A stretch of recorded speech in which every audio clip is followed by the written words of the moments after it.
9th का physics part 22 है। पहला चैप्टर का क्वेश्चन, ऊष्मा ऊर्जा का एसआई मात्रक क्या है।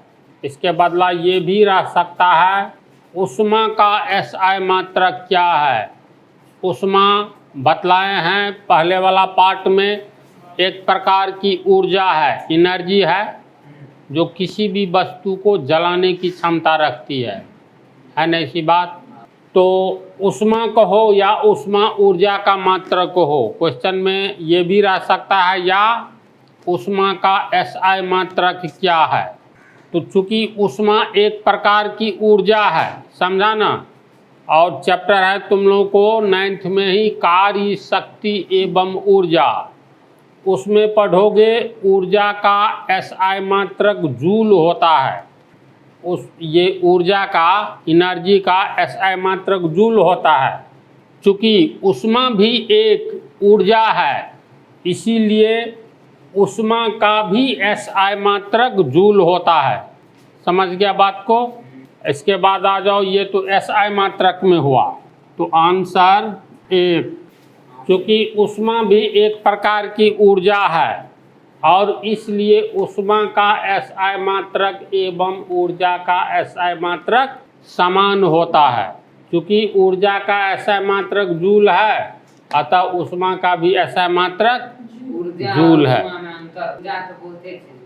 वो तो है, लेकिन ऊर्जा, चूँकि ऊष्मा हीट एक प्रकार की एनर्जी है, इसलिए एनर्जी का एसआई मात्रक, एनर्जी का हाँ, एक तरह का एनर्जी ही न है, हीट एनर्जी, ऊष्मा मात्रक, ऊष्मा ऊर्जा।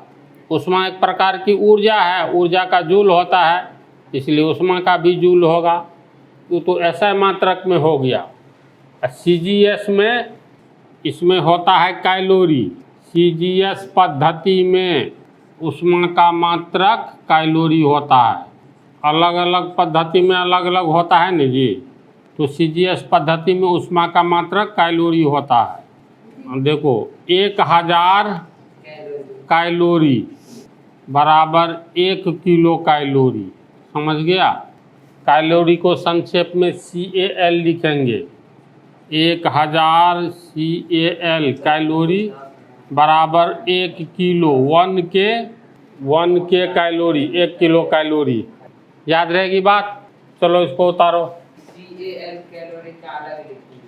जूल एवं कैलोरी में क्या संबंध है। तो एक कैलोरी, देखो कैलोरी को लिखते हैं कैसे, इसको संक्षेप में CAL लिखना, और जूल के लिए संकेत J। समझ गया। एक कैलोरी बराबर 4.2 जूल। एक CAL यानी कैलोरी बराबर 4.2 जूल। इस संबंध को याद रखना। 1000 कैलोरी बराबर कितना होगा।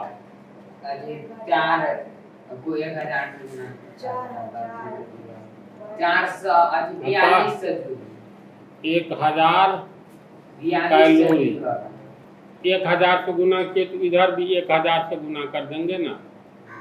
1 2 3, एक अंक के बाद दशमलव कट गया, जूल।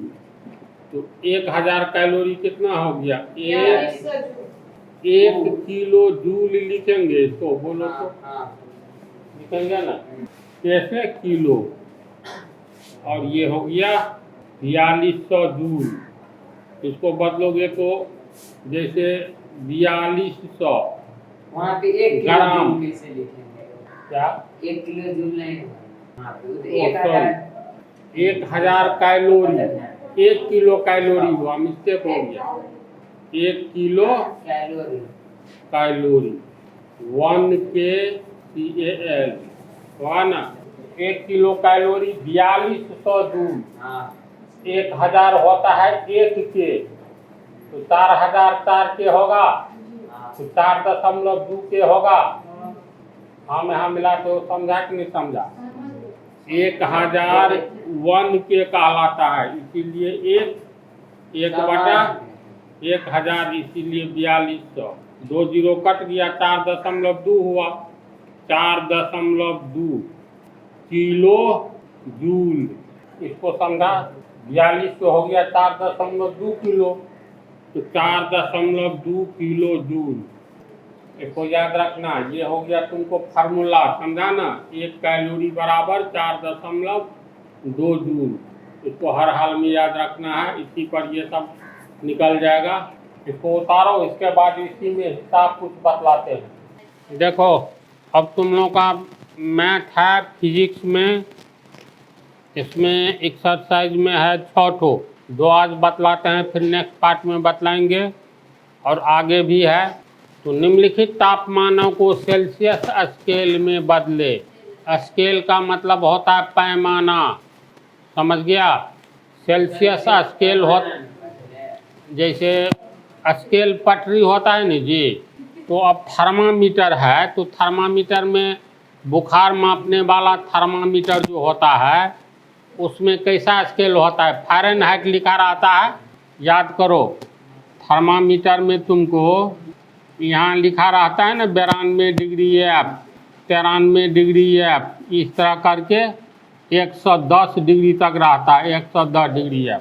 तो थर्मामीटर क्या हो गया, एक स्केल है ना, पटरी जैसा है ना, तो स्केल कहेंगे। ये थर्मामीटर किस चीज़ का स्केल है, तो तापमान मापने वाला स्केल। अब इस पर खाली फ़ारेनहाइट की चर्चा है, इसको कहेंगे फ़ारेनहाइट स्केल, समझ गया। अगर सेल्सियस की चर्चा रहती, सेल्सियस में मान लो 1 degree C, 1 degree Celsius, 2 degree Celsius, इसी तरह यहाँ 100 डिग्री सेल्सियस, तो इसको कहेंगे सेल्सियस स्केल। स्केल पटरी जैसा लगता है, समझा स्केल का अर्थ, इसी को बोलेंगे सेल्सियस स्केल। इसको बोलेंगे फ़ारेनहाइट। बुखार देखने वाला पर देखना वो ऐसे ही रहता है 92 डिग्री। भी तो दे सकता था, निम्नलिखित तापमानों को सेल्सियस में बदले डायरेक्ट। ये भी दे सकता है, सेल्सियस स्केल ही लिख दिया तो क्या हुआ, कुछ नहीं हुआ। तो फार्मूला याद करो, तो आंसर 1 फार्मूला क्या होता है, C/5, बोलो। C/5 केल्विन में बदलना है, तो K माइनस 273.15 1.5 बटा 9 5 होगा, हाँ याद आ गया, 5 होता है। तो इसमें सेल्सियस में बदलना है, यानी C का मान निकालना है। K केल्विन का मान दिया हुआ है, ध्यान से देखो 300 केल्विन, यानी केल्विन का वैल्यू कितना है 300। तो ये तो समीकरण हो गया C/5, 5 कट जाएगा। C बराबर K उस समय कौन बोला था कैसे कटेगा, तो देखो A/5 गुने B/5, तिरछा गुना करेंगे, इसलिए A बराबर B गुने 5/5, ये तिरछा गुना, इसको हम नहीं किए तो नहीं भी कर सकते हैं, तो 5 कट गया।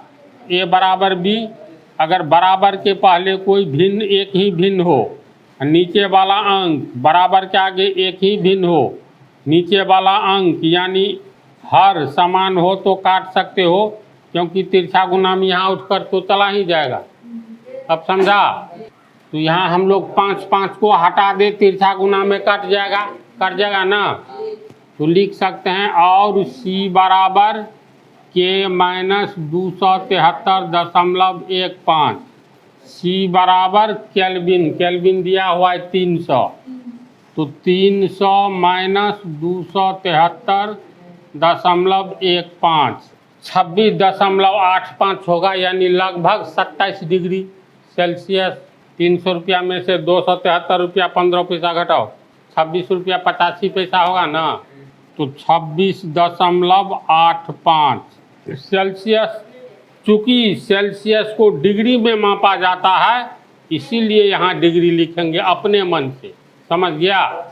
यही हो गया आंसर, फार्मूला आधारित है, कोई प्रॉब्लम नहीं। कुछ पूछना है तो बोलो। E हुआ A, B हो गया 573 केल्विन को सेल्सियस में बदलना है, यही फार्मूला लिखेंगे।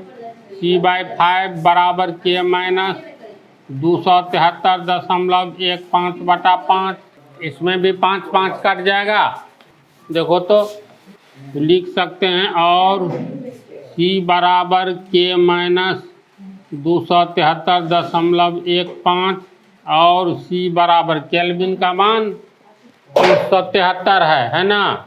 तो 573 माइनस 273.15 तो 300.15।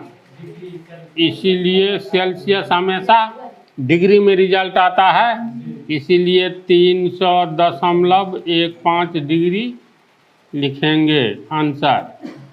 इजी है, फार्मूला आधारित। उतारो इसको। दूसरा भी सेम है उसी टाइप का। निम्नलिखित तापमानों को केल्विन स्केल में परिवर्तित करें यानी बदलें। तो पहला है 25 डिग्री सी। तो फार्मूला क्या होता है बोलो।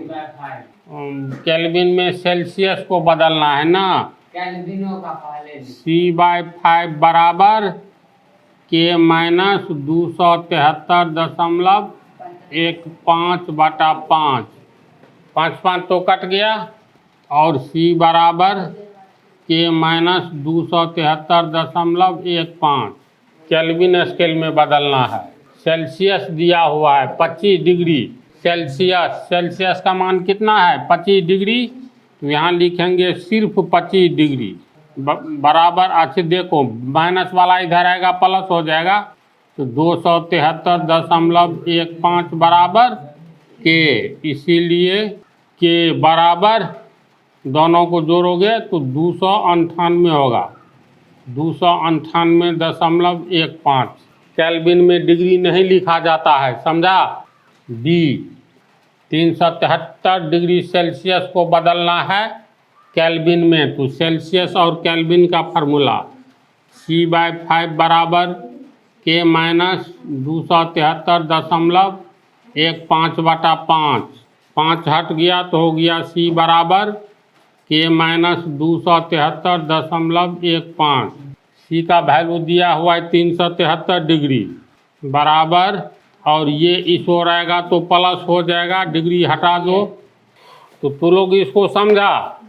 तो कह रहा है 373 डिग्री सेल्सियस कितना हो गया। इसीलिए 373 डिग्री सेल्सियस कितना केल्विन हुआ 646.15 केल्विन होगा ना। 15 के केल्विन मतलब 373 डिग्री सेल्सियस को बदलेंगे तो के का मान 646.15 आया ना। तो 646.15 ये तो के का मान है यानी केल्विन। तो 373 डिग्री सेल्सियस बराबर इतना केल्विन। ये हुआ आंसर। इसमें भी तुमको ये लिखना है, इसीलिए 25 डिग्री सी को बदले हो ना। तो 25 डिग्री सेल्सियस बराबर 298.15 केल्विन आंसर। ऐसे लास्ट में लिखना है, समझा। सेल्सियस को केल्विन में न बदल रहे हो। तो 25 डिग्री सेल्सियस को जो हम लोग बदले हैं तो केल्विन का मान कितना आया है 298.15। तो सेल्सियस 25 डिग्री सेल्सियस को बदले हैं ना। तो 25 डिग्री सेल्सियस का वैल्यू केल्विन में कितना निकला, इतना निकला। ये आंसर हुआ। इसमें भी 373 डिग्री सेल्सियस को बदले हो तो केल्विन का मान आया है इतना, यानी 373 डिग्री सेल्सियस बराबर इतना केल्विन। कहीं पर शंका भी है तो इस पार्ट में इतना ही तक। आगे वाला पार्ट में भी प्रॉब्लम है, मैथमेटिकल प्रॉब्लम, जिसको बनाएंगे।